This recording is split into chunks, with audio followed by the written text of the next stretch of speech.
Welcome to Spider-Verse Minute, the tri-weekly podcast where we watch Spider-Man Into the Spider-Verse 1 minute at a time. I'm Caroline Slater.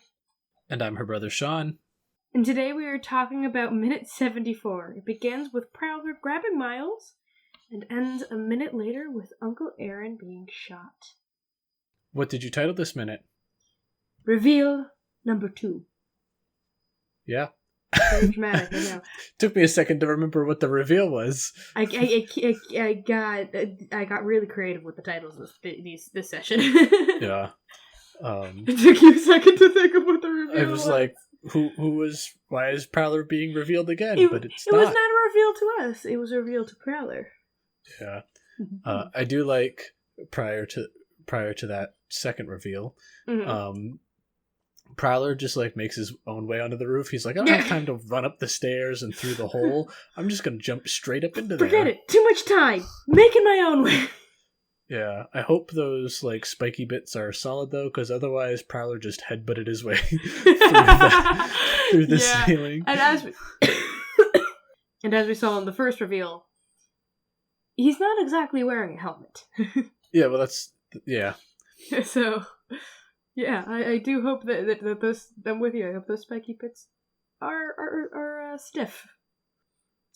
I love this tense moment of, first off, I love how Prowler just grabs Miles and pretty much drags him to the end of the roof. Yeah, that really, the slide they do across the roof is a cool move. Yeah, it's also ah! Did that sound get across my emotions? Yeah. Totally. I realized after I did it, I'm like, that made sense, right? But yeah, it's really cool. He takes one step and then just lunges at him and uses because it's so bright outside, it's hard to show the feet propulsing him, and a couple times I'm just did he just slide that? It looks like he's just and just slides across. Did he just jump that whole thing? How did he get yeah. And I it, watching this time after having gone through all the emotions the previous umpteen times I've watched it. I just like to picture the voice actors in the same pose to do the voicing for this, like they were in the beginning in the police car when Miles and his dad were sitting like that. I just picture the two voice actors, one grabbing the other and holding him backwards a little bit. I mean, probably. I kind of, you know what? I hope they did that, and I hope they have footage of it. Yeah. 'Cause I kind of want to see that now. Or better yet, it's not even the actor. It's one of this the directors. It's just a stand-in. Holding Miles, having him lean back, and they're just holding him while he's flying. You know what? I've decided I want that image instead. Yeah, I totally forgot I always forget they keep doing that until you bring it up. I'm like, oh yeah. I'm like, oh, that's extra funny now. And one other camera thing I want to talk about before we get into the heavy stuff. Go for it.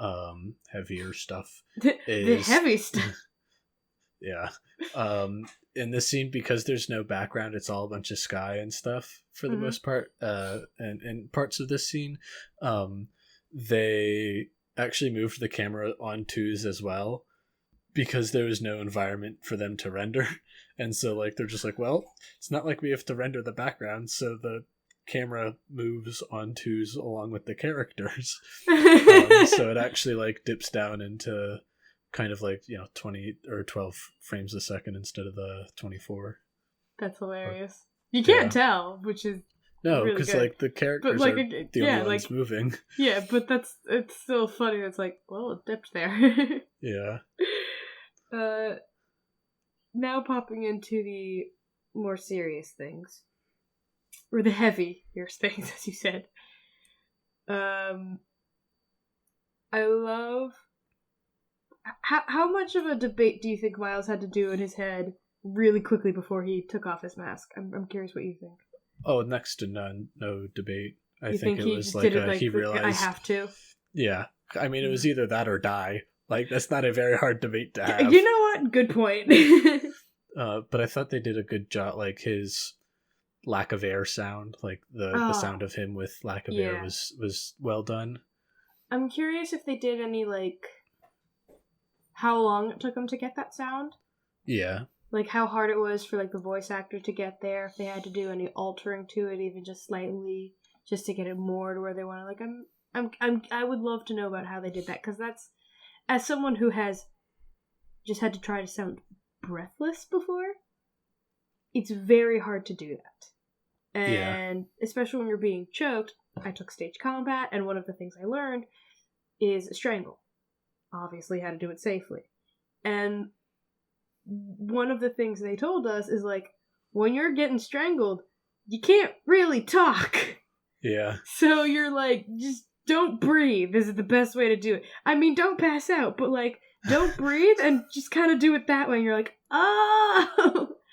And it hurts very fast because you're literally, like, trying to force air out while also not allowing it. It's a very strange sensation to do. So I kind of want to know, like, how hard was that to do for that voice actor? Because doing it in a physical situation is one thing. Doing it in a booth is very different. Yeah, the both voice actors do a good job in this bit, like with Prowler's nowhere left to run, and his oh no, like I do like how that they animate the masks.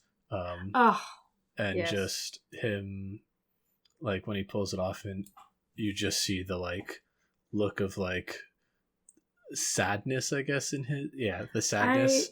I saw it as a look of panic and conflict. I guess less conflict. I think it's more I'll give you panic, but I won't give you conflict. I think it's a sadness, because I think that's the moment that he realizes that he's dead. Like that he's sort of pretty much, I get like, what you mean. Because he does right after he puts covers Miles's mask back up, he takes a look over at where Pink Kingpin would be standing, and like when he raises his hand, and like that's more of a, like, it feels like a recognition kind of thing, like am I in the right spot where Miles won't get hit? Like, it's him going through the steps of just like, okay, this is it, my time has come. Okay, yeah, no, I get what you mean. Yeah, I definitely see that too. Going back just a little bit, I love how, like you said, I do love how they animated the mask. I particularly love how they were able to translate the Prowler realization on the mask, and like when he took the mask off, it's just a seamless transition in with the emotion. Like, we've talked about it before. Prowler's mask is very, like, you really only see his eyes. There's no mouth. There's not even really eyebrows, and the amount of emotion they're able to get through just those simple animations, then to seamlessly transit over to Uncle Aaron's face, it continues to impress me every time I see it. Yeah, and then Prowler covering up, and then Uncle Aaron covering up Miles's face again. I was half expecting him to, like, push him off or something, like try to make a split for it. I think that's why I sort of, like, every time I see it, there's a little bit of conflict, because he's, like, almost conflicted on, like, how he wants to accept his fate. You know, I think that's maybe where the conflict comes from, because every time I see it, I'm always kind of like, what's he gonna do? Even though I know what he does, the moment sucks me in every time. It's almost sort of like, how do I play this off? Like, do I spare him this way, or do I shove him off to get him to a safe place? Like, how do I handle this?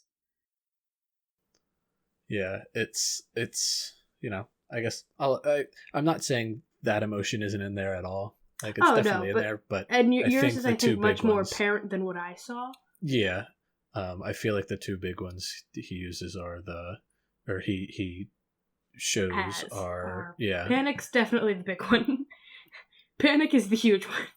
Oh no, I'm saying I don't think it's sadness and wait.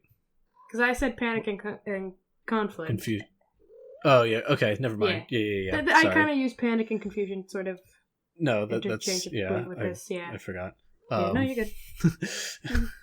But yeah, I definitely think those are the.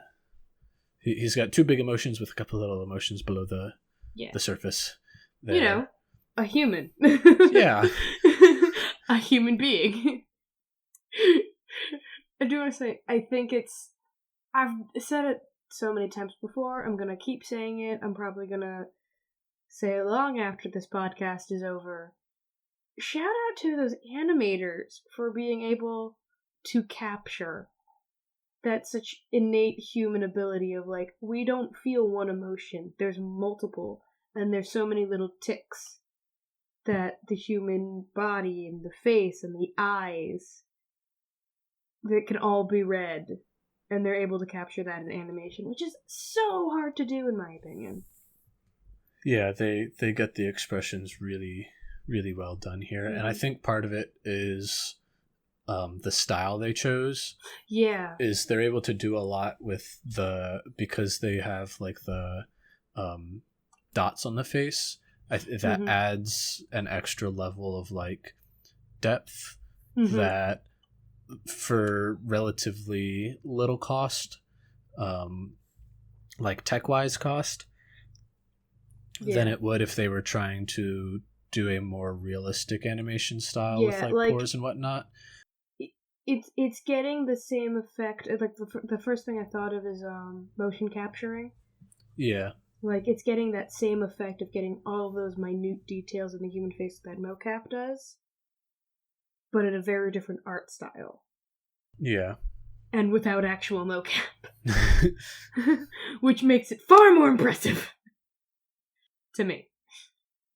And then once the last couple of seconds of the minute, I think when Kingpin finally pulls the trigger on him, and then Miles, like they do the slow-mo with Miles. I think this is the best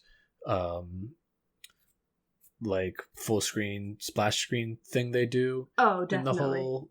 In the whole movie. It's a great combination of both visual and audio coming together. My heart stops every time I get to this moment.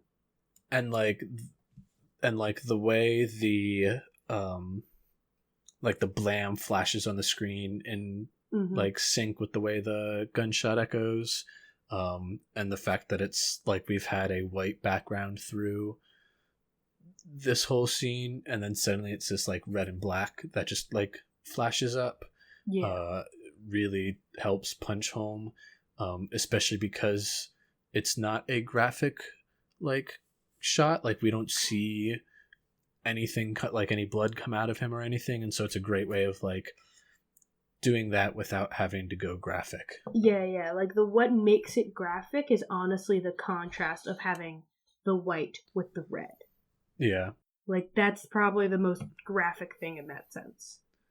It is a little odd that he falls backwards. I feel like he should have, like, he was shot from the back, he should fall forwards. I believe, yes, he would be technically falling forwards. Unless, I could also see him, like, kind of throwing himself backwards so he doesn't fall forward into Miles. I could see that. But, yeah, and then the slow-mo fall, like, you know, slow-mo's kind of can be done poorly in shows and stuff. Yeah. And in shows and movies, and I think this is one of the, you know, it's nice to, when they use it to, like, show a very, like, impactful moment. And I think because it's done in such a short manner, like it's only 2 or 3 seconds of slow-mo, like it's not a gratuitous amount. Yeah, and it's definitely to show off like more of the emotion than it is anything else. Like, and that's where I think it comes very effective when it's used to show an emotion. The other thing I could think of that I thought it was used effectively, and this is not the best example I can think of. It's just something that sticks out in my mind currently, just mostly because we were talking about Star Wars before this. In Force Awakens, there is a moment that I won't spoil, just in case no one's seen it. That there is a great moment where there's a slow-mo on the main character, Rey. I won't say what she's reacting to, but it's a very emotional scene, and they slow it down, I think, if I remember correctly, just on her at that moment. Like, the thing happens, and then they focus on her, and it really slow-mo. And it's a great way to show that emotion there. Yeah, And it's the not pain, slow motion to show action, which can No. get really wonky a lot of the It times. can be very strange. But yeah, it's slow-mo to show emotion. And I feel it's just so much more effective to use slow-mo. Again, in just my opinion. There are some great action scenes that are done in slow-mo. I won't lie. Yeah. Good 300 example, comes to mind. 300. Honestly, even in this movie with the... I actually don't know how good 300 is. I've never seen it, so I just haven't seen it like since it came out, so it's been a while since I'd seen that slow-mo scene. I think a lot of people actually think it's gratuitous, but... Probably. But like, for this movie, the 3-car pileup, that was slowed down. Yeah. That was a good slow-mo.